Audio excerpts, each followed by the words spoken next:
नमस्कार, एक बार फिर आपका स्वागत है। यूपी की सियासत में आजकल चार नामों की बहुत ज्यादा चर्चा हो रही है। सबसे पहला नाम है तौकीर रजा का, जो जेल जाने की कगार पर खड़े हैं।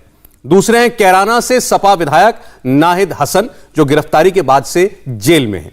तीसरा और यूपी की सियासत का बड़ा नाम है आजम खान, ये 1.5 साल से जेल की हवा खा रहे हैं। और चौथा चर्चित चेहरा है आजम खान साहब के बेटे अब्दुल्ला आजम, जो जेल से बस बाहर ही आए हैं और यूपी में सपा की सरकार बनाने का दावा कर रहे हैं। बीजेपी ने आज इन सब की बात की, सबका चाल चरित्र चेहरा उजागर करने की बात रखी। सबसे पहले बात करते हैं तौकीर रजा की, जो थोड़ी देर में हमारे साथ जुड़ने वाले हैं। इत्तेहाद मिल्लत काउंसिल के अध्यक्ष तौकीर रजा ने आज कांग्रेस ने इन्हें अपना बना लिया, अपना नेता चुना। तौकीर रजा के कांग्रेस ज्वाइन करते ही भारतीय जनता पार्टी ने इनकी पोल पट्टी खोलकर देश के सामने रख दी। तौकीर रजा के ऐसे ऐसे वीडियो वायरल हुए हैं जिनमें वो खुलेआम हिंदुओं को धमकी देते हुए दिखते हैं, हिंदुस्तान का नक्शा बदलने की बात करते हैं।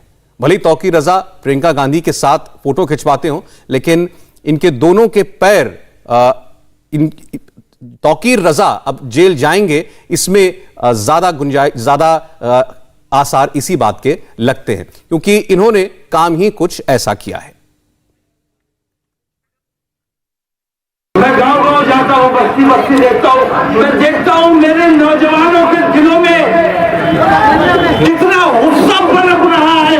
मैं डरता हूं उस वक्त से जिस दिन मेरे नौजवान ये गुस्सा फूट पड़ा, जिस दिन मेरा नौजवान मेरे कंट्रोल से बाहर आ गया, जिस दिन मेरा कंट्रोल इन नौजवानों पर खत्म हो गया।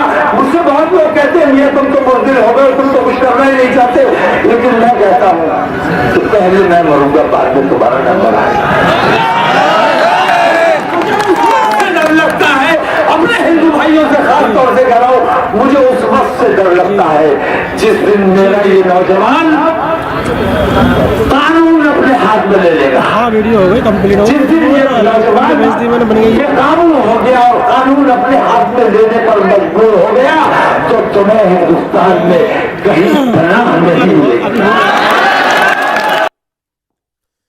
भारतीय जनता पार्टी के प्रवक्ता संबित पात्रा ने कांग्रेस महासचिव प्रियंका गांधी पर बड़ा आरोप लगाया और कहा कि वो हिंदू विरोधी तौकीर रजा जैसे लोगों के समर्थन में खड़ी होती हैं और उनसे कांग्रेस के लिए समर्थन मांगती हैं।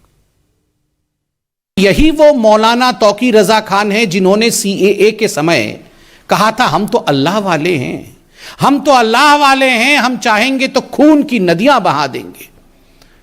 और भाषण में यह भी कहा था हम तो जन्मजात लड़ाके हैं, हम तो जन्मजात लड़ाके हैं, we are born fighters, we will fight against the system. अगर हम चाहें तो हम खून की नदियां बहा देंगे, हम अल्लाह वाले हैं। इस प्रकार की बदजुबानी करने वालों के साथ प्रियंका वाड्रा खड़ी होती है और ना केवल खड़ी होती है, उनके समर्थन के लिए गुहार करती है और आखिरकार उनको समर्थन मिलता भी है। मेहमान जुड़ चुके हैं हमारे साथ, संबित पात्रा जी हमारे साथ जुड़ रहे हैं। पात्रा साहब, आपका स्वागत है। डॉक्टर आशुतोष वर्मा समाजवादी पार्टी के प्रवक्ता हमारे साथ जुड़ रहे हैं। डॉक्टर साहब स्वागत है। और डॉक्टर तस्लीम रहमानी मुस्लिम पॉलिटिकल काउंसिल ऑफ इंडिया के अध्यक्ष भी हमें ज्वाइन कर रहे हैं। रहमानी साहब, आपका भी स्वागत है। आपका बयान हमने दिखाया, उससे पहले तौकीर रजा ने जो बोला था वो बात भी हमने संबित पात्रा जी दिखाई है और उनका ये वीडियो घोर आपत्तिजनक है, कोई शक नहीं इसमें। पूरा देश ये वीडियो देख चुका है, इसकी हर जगह मजम्मत भी हो रही है। क्या आप ये माने कि इनके खिलाफ कानूनी कार्रवाई भी होगी? नहीं, देखिए, कानूनी कार्यवाही तो बिल्कुल होनी चाहिए। जिस प्रकार का बयान तौकीर रजा दे रहे हैं, ये तो पूरा हिंदुस्तान सुन रहा है। ये कहना कि जिस दिन कानून मुस्लिम युवकों के हाथ में आ जाएगा, कोई भी हिंदुस्तान में हिंदू रहने लायक नहीं रहेगा, वो हिंदू हिंदुस्तान से पलायन कर जाएगा, इससे बुरा और क्या कह सकते हैं।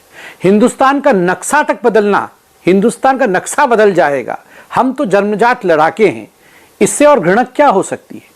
इस प्रकार की बातें करने वालों को जो मेन स्ट्रीम पॉलिटिकल पार्टीज है वो अपने साथ जोड़ती हैं, कहीं ना कहीं इनको महिमा मंडित करती है।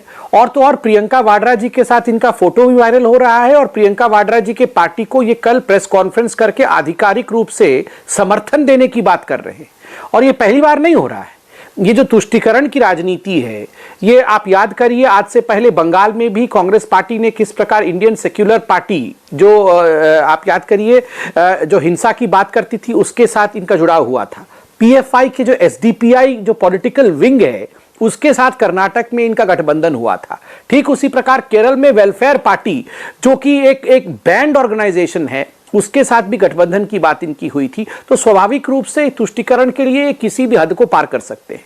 और ये केवल कांग्रेस पार्टी के साथ नहीं है, ये तुष्टिकरण की नुरा कुश्ती में एक प्रतिस्पर्धा है जिसमें समाजवादी पार्टी और कांग्रेस पार्टी दोनों मिलकर कंपटीशन कर रहे हैं।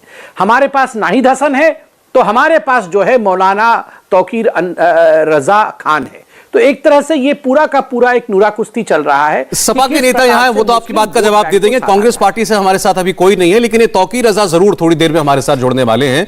कांग्रेस पार्टी के नेताओं से हमने बात की, संबित पात्रा जी, उनका कहना है कि कोई आदमी खुद आकर हम कह रहा है कि मैं फलानी पार्टी के साथ हूं, हमने तो बुलाया नहीं इनको, और वो कहीं कुछ उल जुलूल बयान दे रहे हैं, इससे हमारा क्या लेना देना है? देखिए, बहुत ही कन्वीनियंट आंसर है। पहले तो मुझे समझ में नहीं आ रहा, इससे पहले भी मैं किसी और एक महत्वपूर्ण हिंदी चैनल में था, वहां भी कांग्रेस पार्टी के प्रवक्ता नदारद थे, वो आए नहीं थे। इंडिया टीवी जैसे इतने बड़े चैनल से आज कांग्रेस पार्टी के आधिकारिक प्रवक्ता नदारद है। मतलब हर विषय में अगर बंदर पेड़ पे चढ़ जाए तब भी कांग्रेस का प्रवक्ता आके कहने लगता है ये तो मोदी जी के कारण पेड़ पे चढ़ गया है। बंदर के ऊपर सर पे नारियल गिर जाए तो वो मोदी जी के कारण गिरता है। वो हर किसी डिबेट में उनका प्रवक्ता रहता है। आज क्यों नहीं है? इतना महत्वपूर्ण विषय है, उस विषय पे आज डिबेट हो रहा है कांग्रेस पार्टी को लेकर। प्रियंका वाड्रा जी के सामने खींच के ले आए थे हम मौलाना रजा खान साहब को। तौकीर रजा को कोई खींच के ले आया था? प्रियंका जी भी मुस्कुरा रही हैं और तौकीर खान साहब भी मुस्कुरा रहे हैं। तौकीर खान साहब के बगल में कल अजय लल्लू जी, जो इनके प्रदेश अध्यक्ष है कांग्रेस पार्टी के उत्तर प्रदेश में, दोनों साथ में बैठे हुए हैं। ये कैसे अपने आप समर्थन डिक्लेयर हो गया? दोनों साथ में बैठ करके मुख्यालय में, कांग्रेस के मुख्यालय में ये प्रेस कॉन्फ्रेंस होता है और समर्थन देने की बात तौकीर रजा खान करते हैं। तो ये कोइंसिडेंस कैसे हो गया? ये अनजाने में कैसे हो गया? जी ठीक, ये तो प्लान्ड था। ठीक, तो लेकिन आपने लेकिन कांग्रेस पार्टी के साथ साथ समाजवादी पार्टी पर भी काफी कुछ कहा। आपने कहा ये इनके बीच में प्रतिस्पर्धा चल रही है कि कौन ऐसे लोगों को लेकर के आएगा जिनकी जहनियत ऐसी है। आशुतोष वर्मा जी हमारे साथ जुड़े हुए हैं। नाहिद खान जी का नाम इन्होंने लिया अभी आपके सामने, और कुछ लोग इस बात पर भी एतराज जता रहे थे कि अभी अभी जेल से बेल पर बाहर आए अब्दुल्ला आजम, आज वो अखिलेश जी के बगल में बैठे हुए थे।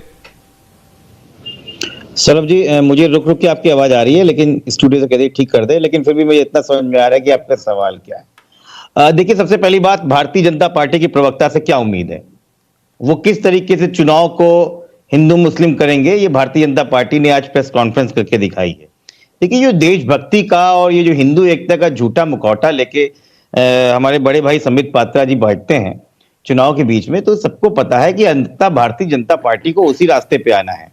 आज तक तो ये कभी बैठ के आए नहीं कि पेट्रोल डीजल की बात कर लें, रसोई गैस की बात कर लें, ये कभी प्रेस कॉन्फ्रेंस नहीं करेंगे। लेकिन जहां कुछ ऐसा काम आएगा जिसमें मजा आ जाएगा कि कुछ हिंदू मुस्लिम हो जाए और विपक्षी पार्टी के ऊपर मुस्लिम का टैग लगाने लगे, तो संबित पात्रा बहुत एक्टिव हो जाते हैं। तो मुझे लगता है भारतीय जनता पार्टी को इस नीति से हटना चाहिए। उत्तर प्रदेश की 24 करोड़ की जनता इससे थोड़ी नाराज है, परेशान है। इसी पर एक आपसे मेरा सवाल है। मैं केवल तौकीर रजा की बात कर रहा हूं अभी। ये तौकीर रजा आपके साथ नहीं है, कांग्रेस पार्टी की महासचिव के साथ इनकी तस्वीर आई। इनके जो बोल हैं क्या वो आपत्तिजनक नहीं है? और चुनाव के वक्त में अगर इनका एसोसिएशन किसी पॉलिटिकल पार्टी के साथ दिखेगा तो इनको बोलने का मौका नहीं मिलेगा तो क्या होगा? नहीं, बिल्कुल, मैं तो बिल्कुल इत्तेफाक रखता हूं सौरभ जी। चाहे ये बोले और चाहे वो स्वामी नरसिंहारंग जो बोल रहे थे, बिल्कुल इन दोनों के अंदर तुरंत अंदर कर देना चाहिए और ऐसे लोगों को पब्लिकली डिफेम करना चाहिए कि इस तरीके की बातें, पब्लिक जो है वायलेंस फैलाने वाली बातें, इन पे तो केस चलना चाहिए, कोई भी व्यक्ति हो। और इस लोकतांत्रिक देश में अगर कोई भी व्यक्ति कर रहा हो, चाहे मेरी पार्टी से हो, चाहे संबित पात्रा की पार्टी से हो, या कोई XYZ नॉर्मल भी हो, इस तरीके से कम्युनल बात करके खासकर चुनाव के समय कतई नहीं लेना जाएगा। मुझे ये नहीं पता ये वीडियो के कब का है जो आज भारतीय जनता पार्टी चला रही है, लेकिन ये मुझे आजकल का तो वीडियो नहीं लग रहा है। चलिए तस्लीम रहमानी साहब, अब इस पर आपका रिएक्शन भी हम चाहेंगे, क्योंकि चुनाव का वक्त है। तो क्या आपको लगता है इस तरह के वीडियो सामने आने के बावजूद इस तरह की खतरनाक अनदेखी की जाती है, क्योंकि चुनाव का वक्त है, सिर्फ इसलिए? देखिए, अभी ये हमारे समाजवादी पार्टी के प्रवक्ता पूछ रहे थे कब का है, मैं बता देता हूं। याद हो, पता नहीं संबित को मालूम है कि नहीं है, ये 7 जनवरी का है। ये जो फ्राइडे गुजरा, उससे पिछले फ्राइडे में 20,000 लोगों को कॉल दी गई थी, और इसलिए दी गई थी कि यति नरसिम्हानंद जैसे इस देश के जो गद्दार हैं, उनके इतने खतरनाक बयानात पे कि 20 लाख मुसलमानों को कत्ल करेंगे और मोबाइल नहीं हथियार खरीदो और सोफिस्टिकेटेड वेपन्स खरीदो, उस पर सैकड़ों एफआईआर मुल्क में मौजूद हैं और किसी एक एफआईआर पर भी अमल दरामद नहीं हुआ। हरिद्वार की पुलिस के साथ और एसपी के साथ यति नरसिम्हानंद और उनके जितने भी ऐसे हेट स्पीकर्स थे वो हंस हंस के तस्वीरें खिंचवा रहे थे। प्रधानमंत्री खामोश थे, गृह मंत्री खामोश थे, चीफ मिनिस्टर उत्तराखंड के खामोश थे, एप्रिसिएशन किया जा रहा था चारों तरफ। 20 लाख मुसलमानों के कत्ल की धमकी जो 17 दिसंबर को दी गई थी, उसको लेके आखिरकार मुल्क के तमाम बुद्धिजीवियों ने, आर्मी के लोगों ने, साबिक जजों ने, सबने मिलकर याचिका दी और उसके बाद सुप्रीम कोर्ट में जाके याचिका देनी पड़ी और उसके बाद अरेस्ट हुए वो आदमी। तो अगर 17 दिसंबर की हेट स्पीच को लेके और इतनी एफआईआर होने के बावजूद पुलिस का एसपी उनके साथ खड़े होके हंस हंस के उनके कंधे पे हाथ रख के फोटो खिंचवाए, वीडियो वायरल करे और फिर सुप्रीम कोर्ट के निर्देश के बाद वो अरेस्ट होता। डॉक्टर साहब यति नरसिम्हानंद पर तो खूब कहा गया, चलिए मैं आपकी बात भी स्वीकार करता हूं, गिरफ्तारी पहले होनी चाहिए थी, बाद में हुई। लेकिन जरा दो शब्द इनके लिए भी तो बोलिए। देश में सिविल वॉर करा देंगे, खाना जंगी करा देंगे, हिंदुओं को जगह नहीं मिलेगी, पनाह नहीं मिलेगी। 7 जनवरी को तौकीर रजा ने जो कॉल दी थी, वो कॉल इसलिए दी थी कि हम 20,000 लोग एक साथ आके इकट्ठे हो रहे हैं और जो लोग 20 लाख लोगों को कत्ल करने की धमकी दे रहे हैं वो आए और हमको कत्ल कर दे, हम हाथ नहीं उठाएंगे। नहीं, जो बोला गया सर उस पर बोलिए। डॉक्टर रहमानी नहीं सर, इस पर स्ट्रेट बोलिए, आप स्ट्रेट बोलिए। यति नरसिम्हानंद सरस्वती और उस धर्म संसद में जो कुछ कहा गया था, बड़े बड़े लोगों ने उसकी निंदा की, आपको निंदा करनी चाहिए इस बात की। नहीं, आप वो भी दिखाइए। तौकीर रजा ने कहा आओ चलो चीन चलते हैं। अरे सर आओ चलो चीन से क्या मतलब है? वो कह रहे हैं सिविल वॉर हो जाएगी देश के अंदर। चलते हैं। डॉक्टर रहमानी आप इनको क्यों कवर फायर दे रहे हैं, मुझे समझ में नहीं आ रहा। कन्वीनियंट नहीं लगता दिखाना। नहीं, सब कुछ कन्वीनियंट की क्या बात है? जो आदमी कह रहा है मैं देश में अगर मेरा कंट्रोल छूट गया तो सिविल वॉर हो जाएगी, वो कह रहा है कि देश के हिंदुओं को पनाह नहीं मिलेगी, हम तो पैदाइशी फाइटर्स हैं, वॉरियर्स हैं। ये नहीं कहा है, ये नहीं कहा है। बोला है, मैं दिखा सकता हूं, बिल्कुल नहीं बोला है। पूरा परिप्रेक्ष्य दिखाइए ना। इस बात को सर किसी कॉन्टेक्स्ट की जरूरत ही नहीं है। कोई आदमी अगर ये कहता है कि मुसलमान नौजवान अगर कानून हाथ में ले लेंगे तो सिविल वॉर हो जाएगी, इसको किसी कॉन्टेक्स्ट की जरूरत नहीं है। उन्होंने ये भी कहा कि मैं डरता हूं और इसमें क्या शक है मुझे बताइए। अगर 20 लाख मुसलमानों के कत्ल की धमकी दी जाएगी तो जो कत्ल होने वाला आदमी है वो आप इनके पक्ष में खड़े हैं, आप इन्हें डिफेंड कर रहे हैं। ठीक है, संबित पात्रा जी, संबित पात्रा सवाल नहीं करेगा। हैरानी है मुझे इस बात, हैरानी है इस बात। शांत हो जाइए तो मैं बताऊंगा कि अगर 20 लाख लोगों को अगर ये शांत हो जाए तभी मैं। डॉक्टर रहमानी साहब, मैं आपको कहता रहा हूं, मेरे जैसे तमाम लोगों ने कहा कि वो बयान इतना खराब था कि वो व्यक्ति तुरंत जेल में जाना चाहिए था, लेकिन आप इनके लिए ये बोलने को तैयार नहीं है। ये डिफरेंस है। एक सेकंड, संबित पात्रा बोल रहे हैं, एक सेकंड उनका जवाब सुन लीजिए, आप बोलिएगा। देखिए, मैंने बड़े ध्यान से सुना। अभी यहां पर क्या कहा जा रहा था? यह कहा जा रहा था कि ये जो तौकीर रजा खान हैं, आप उनके परिप्रेक्ष्य को समझिए, परिप्रेक्ष्य को समझिए कि किस परिप्रेक्ष्य में उन्होंने हिंदुस्तान के नक्शे को बिगाड़ने की बात कही, किस परिप्रेक्ष्य में उन्होंने कहा कि ये जो मुसलमान युवक अगर अपने हाथ में कानून ले लेंगे तो हिंदुओं को हिंदुस्तान से ही भागना पड़ जाएगा। इनका बस चले तो ये तो कहते ही हैं, ओसामा बिन लादेन का भी परिप्रेक्ष्य समझो, ये तो कहते ही हैं। मैं बीच में कभी नहीं। अच्छा, एक पहले आप इनको शांत कर लो। मैं शाब्दिक आतंकवाद में भरोसा नहीं रखता। संबित जी की आवाज है सर, एक एक करके बात करेंगे। मैं इंटरप्शन करता हूं, आप मेरे से शिकायत कर सकते हैं, आप लोग एक दूसरे के बीच में ना करें। जी संबित जी, वेलफेयर पार्टी में बैन लगा हुआ है। मैं कभी भी चिल्लाता नहीं हूं। देखिए, ये वही लोग हैं जिन्होंने याकूब मेमन के लिए भी परिप्रेक्ष्य ढूंढा था कि याकूब मेमन ने तो ये जो 300 लोगों को मारा था उसका भी एक परिप्रेक्ष्य है।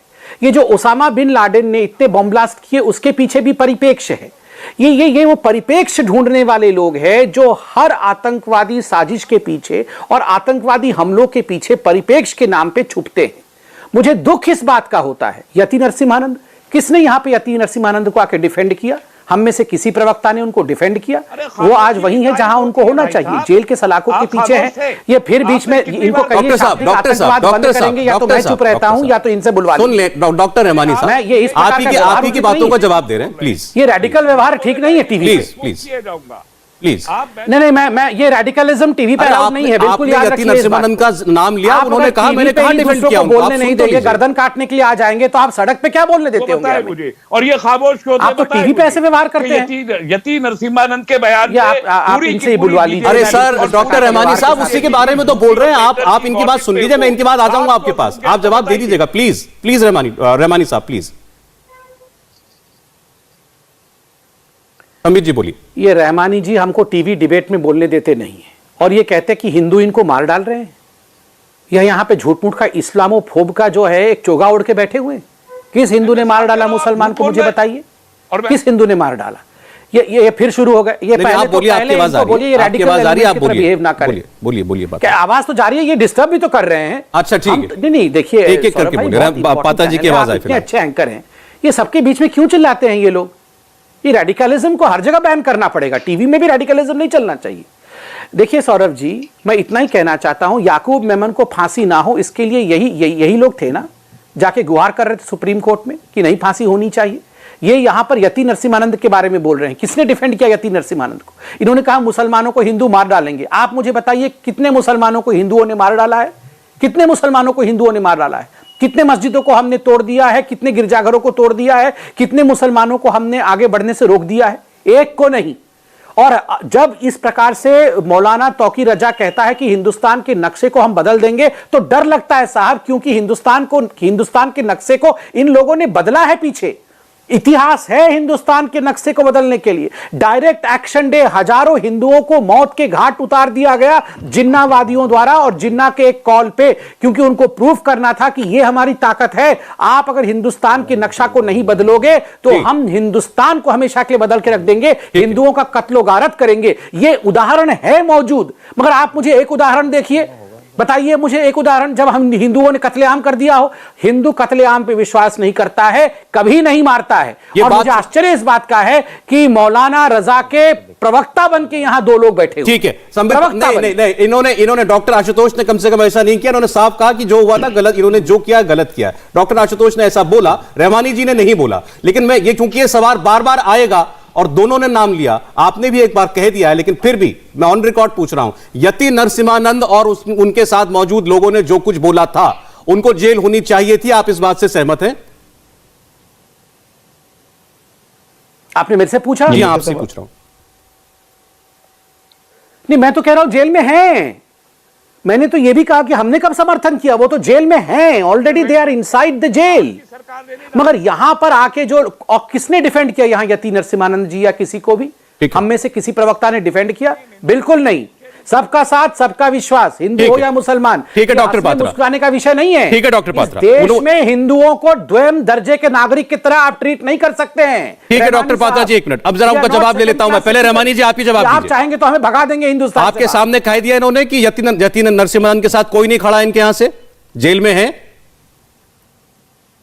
नहीं, मैं बहुत सीधे से पूछना चाहता हूं, यति नरसिम्हानंद जेल में इनकी सरकार की वजह से नहीं है, सुप्रीम कोर्ट के आदेश के बाद में है। यह बात समझ लेनी चाहिए कि जब सुप्रीम कोर्ट ने कहा, तब उत्तराखंड की बीजेपी सरकार ने किया, और बीजेपी की किसी सरकार के किसी आदमी ने या पार्टी के एक आदमी ने भी आज तक निंदा नहीं की है नरसिम्हानंद। मेरी जानकारी में तो ये बात नहीं है कि सुप्रीम कोर्ट ने ऐसा कोई आदेश पारित किया हो कि इस व्यक्ति को जेल में डाला जाए। मेरी जानकारी में नहीं है सुप्रीम कोर्ट में। नहीं, मैं जिम्मेदारी के साथ ऑन एयर कह रहा हूं, हो सकता है मैं गलत हूं, मैं कह रहा हूं हो सकता है मैं गलत हूं, लेकिन मेरी जानकारी में ऐसा कोई विषय नहीं है कि सुप्रीम कोर्ट ने आदेश जारी किया कि उत्तराखंड के डीजीपी इनको जेल में डाले। पढ़ लीजिएगा कि सुप्रीम कोर्ट ने क्या जवाब तलब किया है उत्तराखंड की सरकार से, तो आपको अंदाजा हो जाएगा। उसके बाद ये अरेस्टिंग हुई है, मैं वाजे कर दूं। और इन्होंने निंदा नहीं की, अभी तक भी निंदा नहीं की।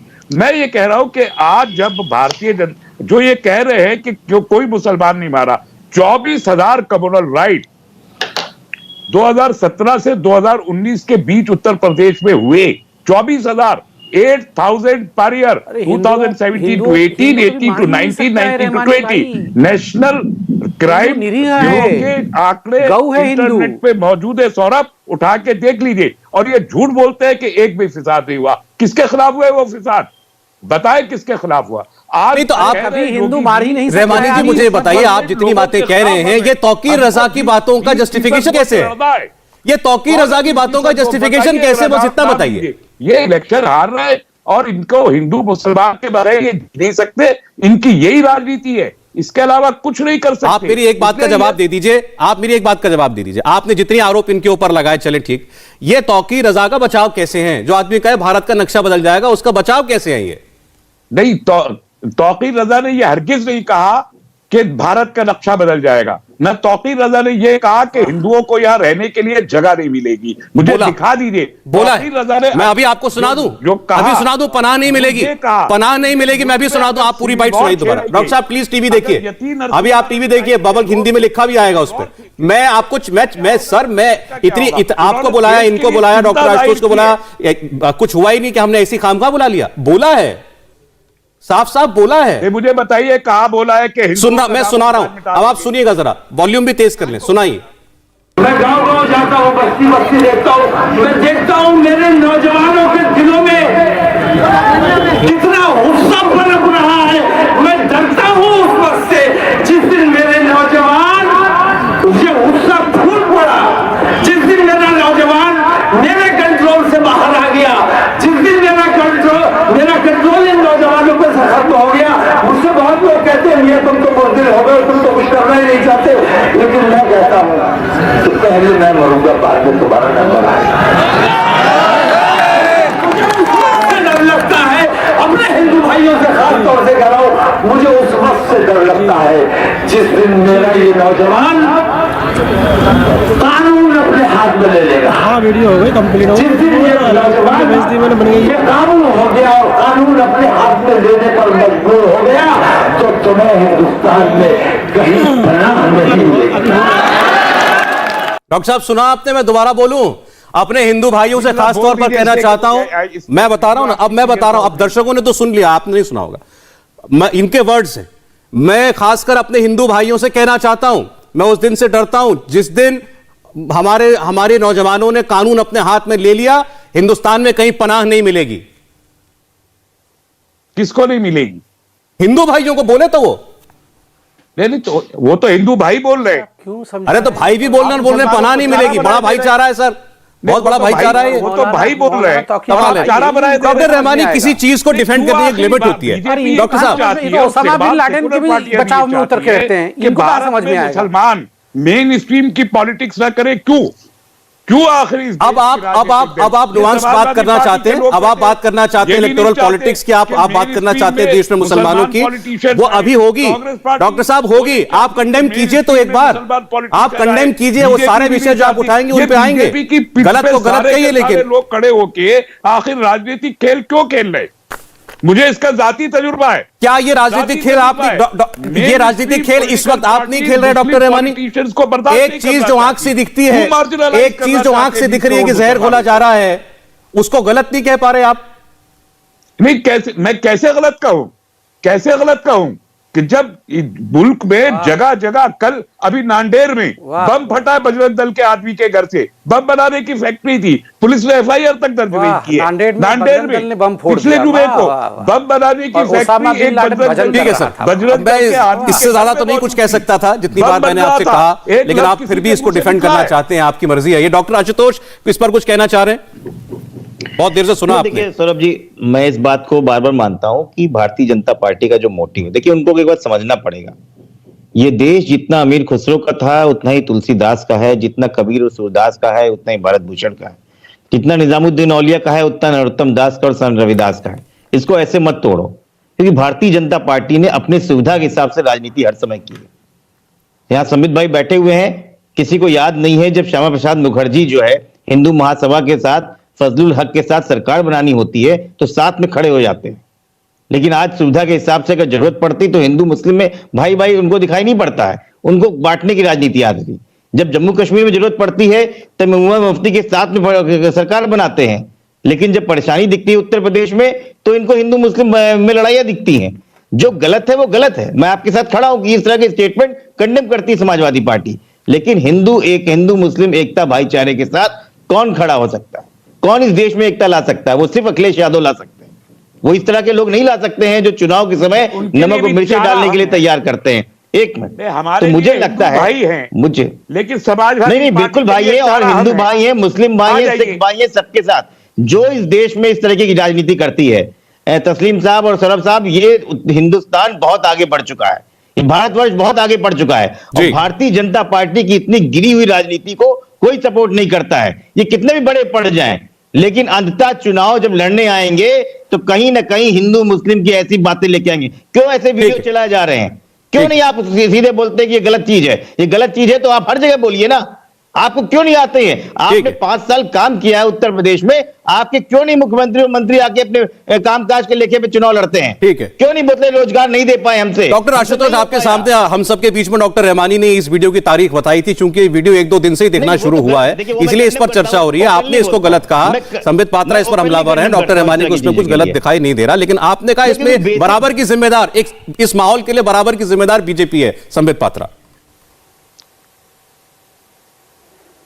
नहीं, मुझे तो आश्चर्य और दुख इस बात का हो रहा कि कबीर दास की तुलना आप मौलाना तौकीर रजा से कर रहे हैं। कहां कबीर दास? कोई तुलना नहीं कर और उनकी तुलना आप ये खान साहब से कर रहे हैं जो हिंदुस्तान को तोड़ने की बात कर रहे हैं। नहीं, गंगा जमुनी तहजीब सब कुछ ठीक है, मगर हिंदुस्तान के नक्शे को बदलने की बात, हिंदुस्तान से हिंदुओं को भगाने की बात, नहीं, एक सेकंड में मैंने ध्यान से सुना ना सौरभ जी, ये लोग सब दोनों पहले पूरा बुलवा ले इनसे। अच्छा ठीक, वो कह रहे हैं उसके बाद ही बोल, चलिए ठीक है। अच्छा डॉक्टर आशुतोष, ठीक, आपने बोला कि वो कह रहे हैं कि मैंने तुलना नहीं की, आप ये ना कहें। तो ये तो कह रहे हैं कि हिंदुस्तान में जो हिंदू मुस्लिम तहजीब है, जो कबीर दास की तहजीब है, उसे भारतीय जनता पार्टी तोड़ रही है। मतलब हमने अगर इस विषय पे प्रेस कॉन्फ्रेंस किया और तौकीर रजा खान को एक्सपोज किया क्योंकि वो हिंदुस्तान को तोड़ने की बात कर रहे थे, हिंदुओं को मारने की बात कर रहे थे, तो हम हिंदू मुसलमान एकता पर प्लीज सुन, हमें चुप बात नहीं हो पाएगी फिर। ये सौरभ भाई, ये बहुत गलत बात है। साहब सुन लीजिए, आप बोलिए ना, बहुत गलत बात है सौरभ भाई। आपके पास आऊंगा, समय लेके आप बोलिए, करना चाहिए, आप सब लोग बीच में बोलते हैं। अब मैं इसके बाद मैं भी बीच में बोलना शुरू करूंगा, कैसे डिबेट होता है आप भी देखिएगा। डॉक्टर साहब प्लीज देखिए सौरभ भाई मैं एक बात बताऊं आपको, सौरभ भाई, ये इस देश की विडंबना है सौरभ भाई। मैं तो लड़ना भी नहीं चाहता किसी से, ना तो मैं रहमानी जी से लड़ना चाहता हूं, ना आशुतोष भाई से, मगर हम आपस में लड़ते हैं और आक्रांता आके हमारे देश का फायदा उठाते हैं। यही सदियों से हो रहा है, मुझे दुख लग रहा है यही हो रहा है। अगर यति नरसिम्हानंद ने बताया, हमने तो कंडेम किया। अगर कोई हिंदू बोलता है तो न्यूयॉर्क टाइम्स से लेके वॉशिंगटन पोस्ट, आप विश्वास करिए पूरे विश्व में हर जगह हिंदुओं को थू थू, ये हिंदू तो बड़े कट्टरवादी हैं, ये हिंदू इसी प्रकार के लोग होते हैं, इन्हीं के कारण कोरोना हो रहा है, इन्हीं के कारण बदतमीजी हो रही है, यही आतंकवादी है। मगर यहां मौलाना तौकीर रजा खान बोलते हैं, नहीं भूल जाना चाहिए तहजीब, गंगा जमुनी तहजीब, कबीर दास, अमीर खुसरो। क्यों भैया? सीना ठोक के कहेंगे, अगर आप हिंदुओं को मारने की और हिंदुओं को एलिमिनेट करने की बात कहेंगे, हाँ, समाजवादी पार्टी आज तुष्टीकरण की राजनीति को बिकी हुई होगी। हम अभी है ना, किसी के दम नहीं कि हिंदुओं को हिंदुस्तान से भगा सके। कान खोल के सुन लो आप दोनों, किसी में दम नहीं कि हिंदुस्तान के नक्शे को बदल, दोनों कान खोल के सुन लीजिए, आप दोनों बैठे हैं, आप दोनों तुष्टीकरण की राजनीति करिए, हिंदुस्तान को बचाने का दम अभी भाजपा में है और रहेगा आगे। बोलिए डॉक्टर आशुतोष, आप बोलिए। नहीं सौरभ जी, देखिए ऐसा कि हिंदुओं की ठेकेदारी करना बंद कर दे, ये इस तरीके की बातें बोलते हैं जैसे लगता है कि हिंदुओं की ठेकेदारी बोल रहे हैं। आप तो डिसाइड कर लीजिए पहले, आप किसकी ठेकेदारी करेंगे। सुन लीजिए, आप पहले डिसाइड कर लीजिए किसकी ठेकेदारी करनी है। एक मिनट सौरभ जी, भारतीय जनता पार्टी और जनसंघ में गोलवलकर जी ने किताब लिखी है, वी आवर नेशनहुड डिफाइंड। उसमें साफ साफ लिखते हैं कि जो यूरोपियन राष्ट्रवाद है उसको आरएसएस से सीखना चाहिए, क्योंकि जर्मनी ने पूरी दुनिया को आश्चर्यचकित किया कि किस तरीके से हिटलर ने अल्पसंख्यक को काबू में रखा है। रुक जाइए, बड़बड़ाइए नहीं, रुक जाइए, भड़बड़ाइए नहीं, आप जब भड़बड़ा रहे थे तो कौन जवाब देगा? रुक जाइए, उसका भी हम बताएंगे ना आपको। उन्होंने बताया इंजेक्शन आप ही को ठोकेंगे अभी, भड़बड़ा के दिखाइए कि हमको भी भड़बड़ाना आता है। सबके बीच में आप लोग, सबके बीच में आप बोलेंगे तो हम चुप रहेंगे क्या? संख्यकों को हम भी बोलेंगे, काट रहे क्योंकि फंस रहे हैं ये सौरभ जी। पात्रा साहब ठीक है, आपने बदला ले लिया, अब हो गया, बदला पूरा हो गया, काबू करना। पात्रा साहब हो गया, बदला हो गया पूरा, अब बोलिए। माइनॉरिटी से काबू करना हिटलर से सीखना चाहिए, और यही राष्ट्रवाद है, और वही ये लोग उनके जो वंशज चले आए हैं वो यही सीख रहे हैं कि हिटलर चाहे उत्तर प्रदेश में दिखाओ, इस देश में दिखाओ। यति नरसिम्हा सिंह में आप प्रेस कॉन्फ्रेंस नहीं कर पाए थे, मैं कहता हूं जो आज आपने प्रेस कॉन्फ्रेंस की ठीक है, लेकिन तब आपका कहां चला गया था? तब आपका राष्ट्रवाद सो गया था क्या?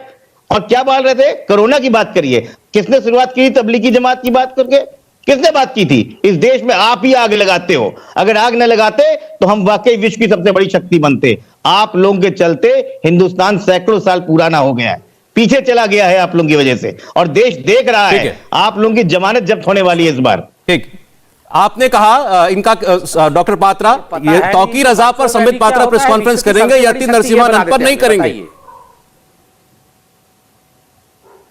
नहीं, आपने मुझे बोला ना जी। नहीं, पहले तो ये विश्व की सबसे बड़ी शक्ति हमने रोका हुआ है। इनको तो पता नहीं है वर्चुअल रैली क्या होता है, वर्चुअल डिस्कशन क्या होता है, और ये चले हैं हिंदुस्तान को विश्व की सबसे बड़ी शक्ति बनाने। वर्चुअल होता है, वर्चुअल। अरे ठीक है भैया, हमको अंग्रेजी नहीं आता है भैया, हम तो साधारण लोग हैं, गांव वाले। आप अंग्रेजी ऑस्ट्रेलिया वाले हैं, आपको ज्यादा अंग्रेजी आता है। मगर virtual rally, what does it mean? ये ऑस्ट्रेलिया में पढ़ा था कि नहीं? ऑस्ट्रेलिया से ये पढ़ के आए थे कि नहीं कि वहां भी टोटी तोड़ने में लगे हुए थे ऑस्ट्रेलिया में? बताइए। टेलीप्रॉम्प्टर चल नहीं रहा है मेरे आशुतोष, अरे आशुतोष ईडन जी, आप ये तो बताइए कि ऑस्ट्रेलिया में भी टोटी चोरी कर रहे थे कि वहां वर्चुअल क्या होता है उसका अर्थ पढ़ के नहीं आए थे? खैर, एनीवेज, अब विषय पे आते हैं। टेलीप्रॉम्प्टर कोई बात नहीं है। 8 वर्षों में आपको एक ही घोटाला नजर आया है टेलीप्रॉम्प्टर का। बहुत बहुत मुबारक हो आपको। 8 वर्षों में खोज के इन्होंने टेलीप्रॉम्प्टर ही खोजा है प्रधानमंत्री जी के खिलाफ, और ये सोच रहे हैं कि ये जो है विकल्प देंगे देश को। अब मैं विषय पे आता हूँ। देखिए सौरभ जी, मुझे किसी प्रकार का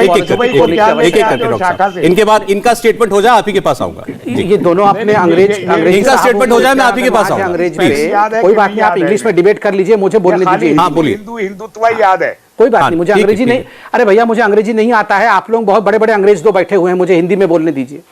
अरे हम तो देखिए समय के साथ भाई, 1000 साल मैं बिल्कुल अपोलोजेटिक नहीं हूँ। मैं बिल्कुल अपोलोजेटिक नहीं हूँ।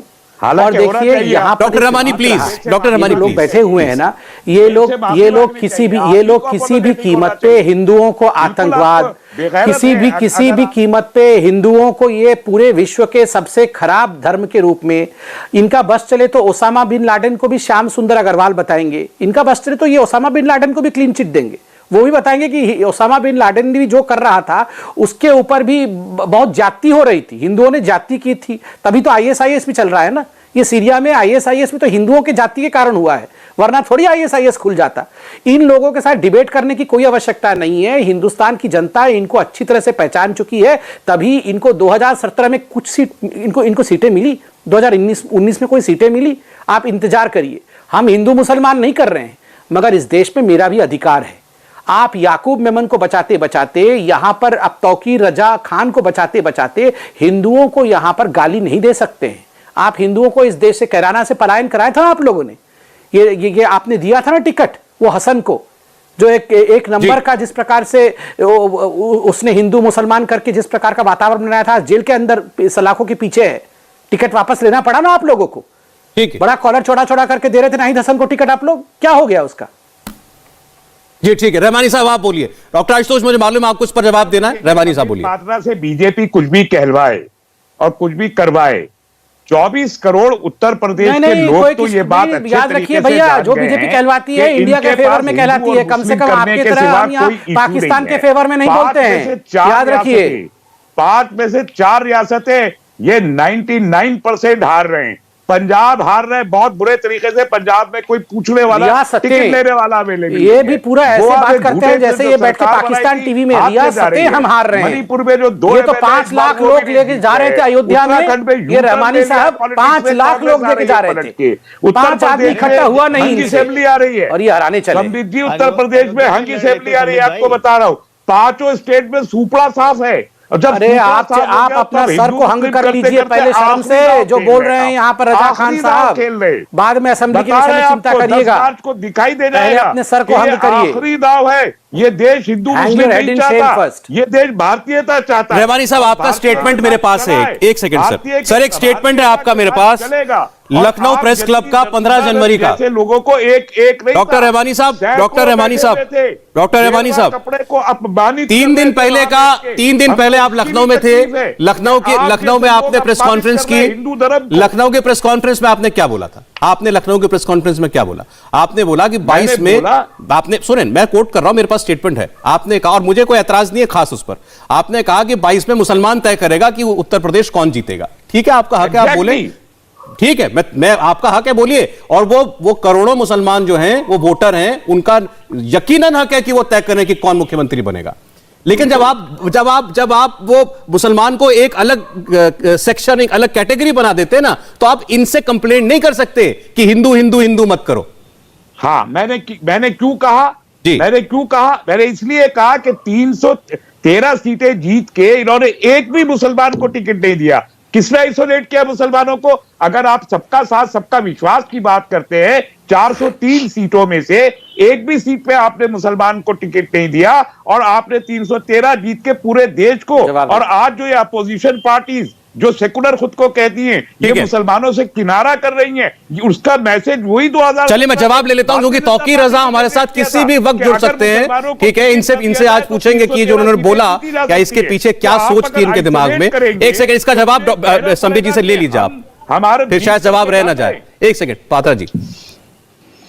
हाँ, देखिए सौरभ भाई, जहां तक ये कहना कि हमने किसी मुसलमान को, पात्रा साहब माफी चाहता हूं, रोक रहा हूं आपको। हमारे साथ तौकीर रजा आप जुड़ चुके हैं, आप भी चाहें तो उनसे बात कर सकते हैं। तौकीर रजा इस वक्त फोन लाइन पर है। रजा साहब, आप, मेरी आवाज आ रही है आपको? हेलो जी रजा साहब, मुझे सुन पा रहे हैं? हेलो, तौकीर रजा जी, मुझे सुन पा रहे हैं?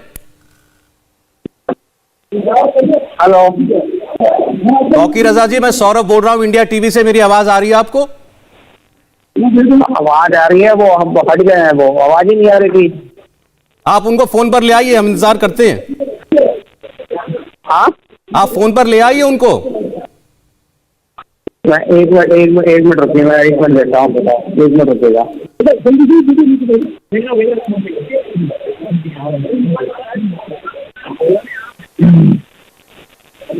आवाज आ रही है?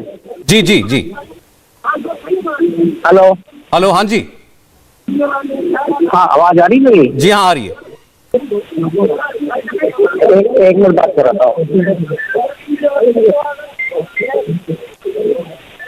हेलो हेलो ये होता रहेगा क्या? हेलो जी, तौकीर साहब बोल रहे हैं? 1 मिनट रुकिए।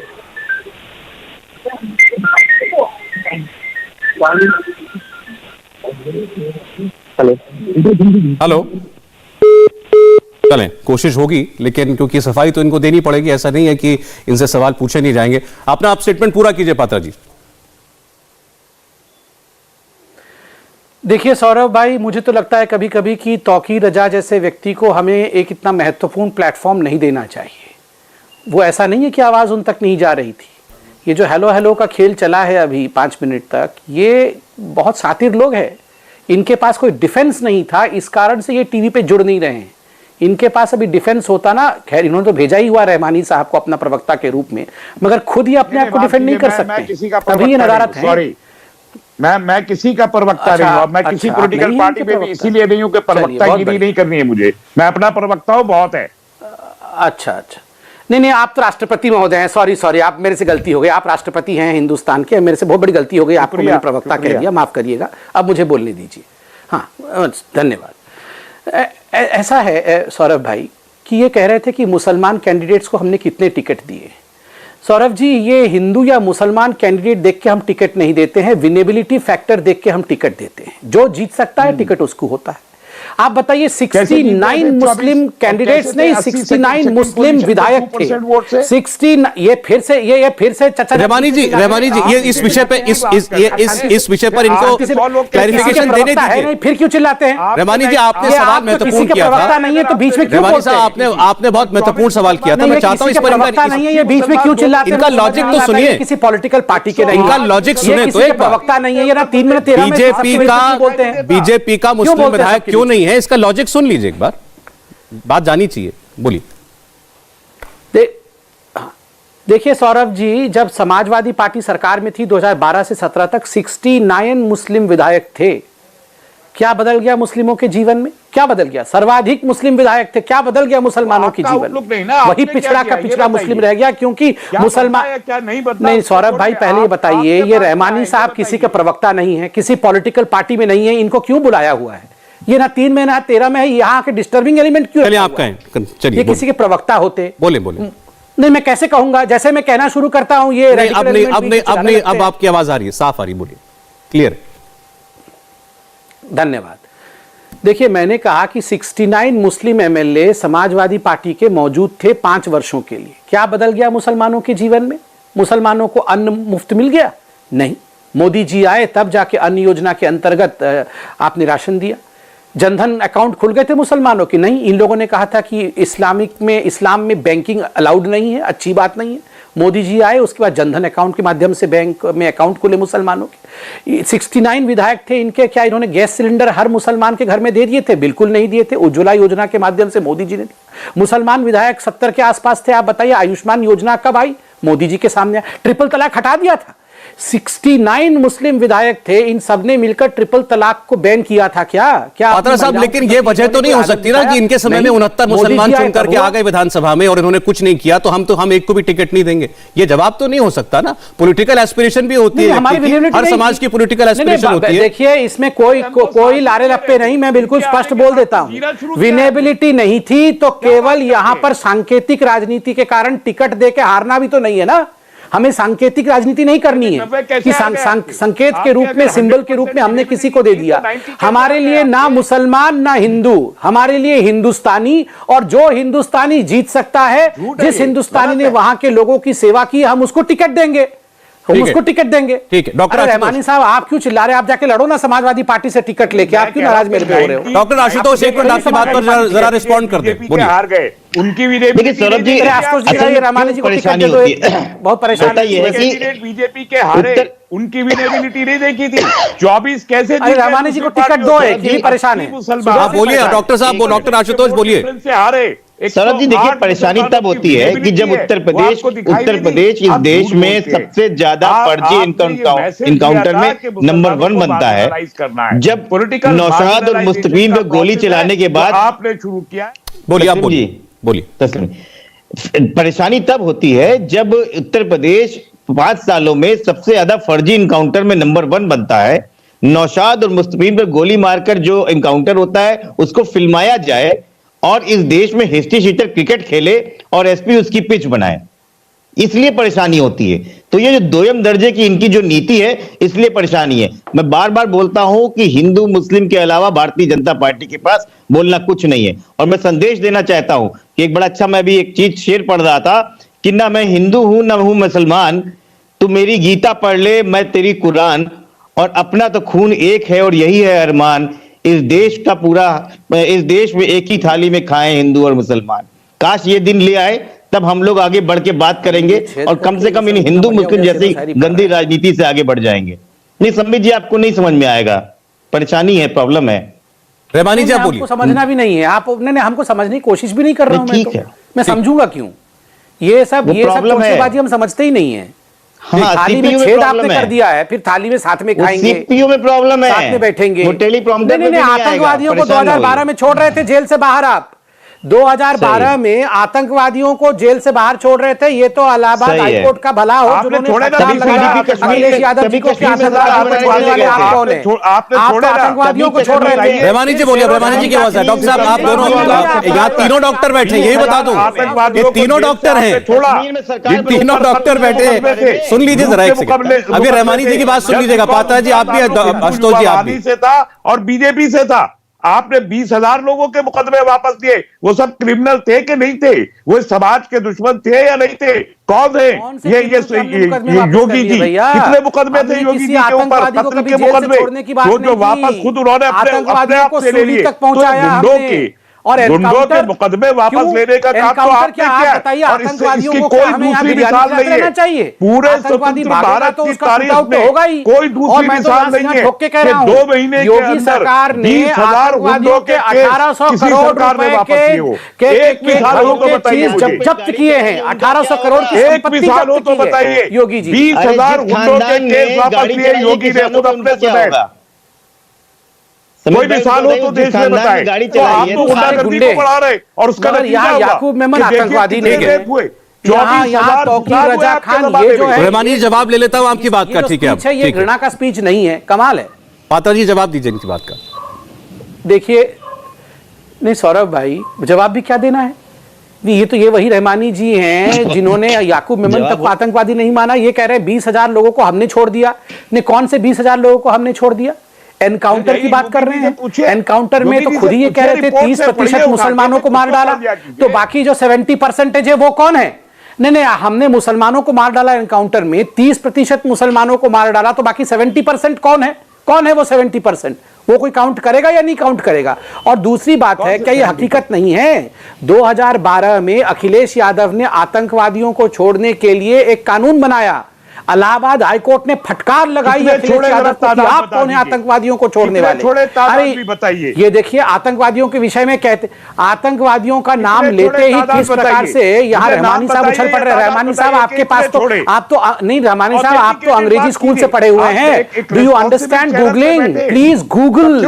रहमानी साहब, दूसरे भैया तो ऑस्ट्रेलिया से आए हैं, प्लीज फॉर गॉड से Google and search Akhilesh Yadav releasing terrorist इन 2012। ये गूगल करके सर्च कर लीजिए, ये गूगल करके सर्च कर लीजिए, आपको मालूम पड़ जाएगा। आप बैठे ये आतंकवादियों को बचाने का काम मत करिए। यहाँ पर पढ़े लिखे, मैंने तो बगैर जाकिर नायक के प्रवक्ता बने फिरे थे आप रहमानी साहब। आपको तो जाकिर नायक में भी बुराई नजर नहीं आती है। आपको तो जाकिर नाइक तक में बुराई नजर नहीं आती, तो कहां से ये मौलाना खान में बुराई नजर आएगी? नहीं, कहां से आपको मौलाना रजा खान में बुराई नजर आएगी? आपको तो जाकिर नाइक में बुराई नजर नहीं आती। ये समाजवादी पार्टी को भी जाकिर नाइक में बुराई नजर नहीं आती है। छोड़ा कोई नहीं, आप लोगों को कहां यहां बुराई नजर आएगी? एक भी छोड़ा हो तो बताइए। आप 20,000 छोड़े और 24,000 रात करवाए। चलिए ठीक है, छोड़ने की रहमानी साहब समय खत्म हो गया मेरे पास। मैं एक बार फिर जाते मैं एक बार फिर आप ही के पास अंत में आ रहा हूं। आप अब भी ये कहेंगे कि तौकीर रजा ने जो भी कहा ठीक कहा? नहीं, तौकीर रजा ने कुछ गलत नहीं कहा। बस चलिए ठीक है सर, इससे ज्यादा मुझे लगता नहीं कि अब आप किसी भी, आपके साथ कोई कितनी भी दलीलें पेश कर ले, आपको उसमें कुछ भी गलत दिखाई देगा, लेकिन जो सुन रहा है उसको पता है कि वहां क्या कहा गया है। शुक्रिया, बहुत शुक्रिया संबित पात्रा जी, डॉक्टर आशुतोष वर्मा और तस्लीम रहमानी जी, बहुत शुक्रिया आपका। इंडिया टीवी हर वक्त हर जगह डाउनलोड करने के लिए सर्च करें India TV news Google play store या ऐप स्टोर पर।